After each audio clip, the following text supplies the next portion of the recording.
मैं इस वक्त मौजूद हूँ साहिवाल के एक बहुत अहम हल्के में। जहाज ग्राउंड का इलाका है ये।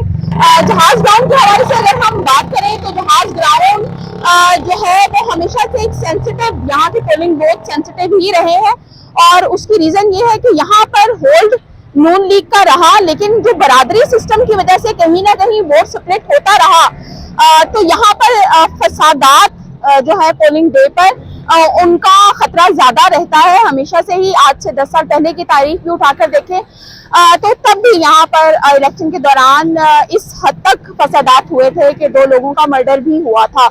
इस दफा भी इलेक्शन कमीशन ने यहाँ के 3 पोलिंग बूथ ऐसे हैं जिनको सेंसिटिव, इंतहाई हसास करार दिया है। और ये जहाज आपको नजर आ रहा है और इसी हवाले से इसको जहाज ग्राउंड भी कहा जाता है। तो इसी हवाले से इसको जहाज ग्राउंड भी कहा जाता है। ये देखिए ये पपीता यहाँ पर, और मुझे डॉग से बहुत डर लगता है। तो साहिवाल की पॉलिटिक्स के डायनामिक्स की अगर हम बात करें तो साहिवाल नून लीग का एक गढ़ समझा जाता है, बहुत मजबूत गढ़ समझा जाता है। और पिछले कम से कम 15 साल से पीर इमरान शाह और मलिक नदीम कामरान को एमपी और एमएनए की सीट पर कोई भी पार्टी का कोई भी कैंडिडेट हरा नहीं सका है। इसलिए इस दफा भी कभी इम्कान यही है कि पीर इमरान शाह को यहाँ से हराना एक नामुमकिन सी चीज नजर आ रही है। लेकिन इसके साथ साथ अगर हम थोड़ा सा बैकग्राउंड में जाएं तो गुलाम सरवर साहब, मेजर रिटायर्ड गुलाम सरवर जो है वो पीटीआई की टिकट पर चिचावतनी से ज़मीनी इलेक्शंस में उन्होंने हिस्सा लिया था।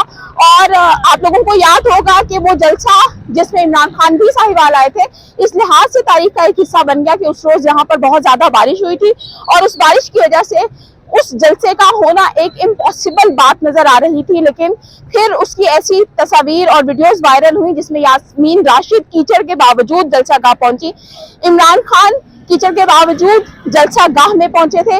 और इसके साथ साथ वो ज़मीनी इलेक्शन मेजर रिटायर्ड गुलाम सरवर बहुत टफ मुकाबले के बाद जीत गए थे। इस वक्त भी मतलब गुलाम सरवर जो है वो चिचावतनी से अपनी सीट पर कॉन्टेस्ट कर रहे हैं।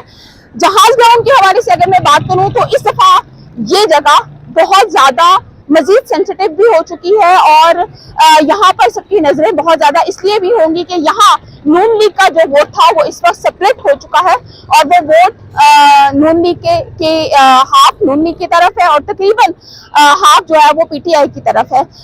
यूथ जो है वो बहुत ज्यादा चार्ज नजर आ रही है और यूथ का कहना यही है कि इस दफा वोट इमरान खान साहब को डलेगा। वो इमरान खान भी नहीं कहते, वो कैदी नंबर 804 कहकर ही मुखातिब करते हैं। लेकिन वो पर उम्मीद तो ये है कि टर्नआउट ज्यादा रहेगा और हम वोट भी कास्ट करेंगे। लेकिन इसके साथ साथ एक खौफ उनके जहनों में ये जरूर है कि हमारा वोट जितनी ऑनेस्टली हम कास्ट करेंगे क्या उतनी ऑनेस्टली वो काउंट भी हो सकेगा या नहीं। तो इस इलेक्शन के हवाले से अगर हम जहाज ग्राउंड के हवाले से बात करें तो इस चीज को बिल्कुल जहन में रखना पड़ेगा कि ये वो जगह है जहां पर एक अपसेट हो सकता है। लेकिन वो अपसेट कैसे होगा ये हमें 8 फरवरी को ही पता चलेगा।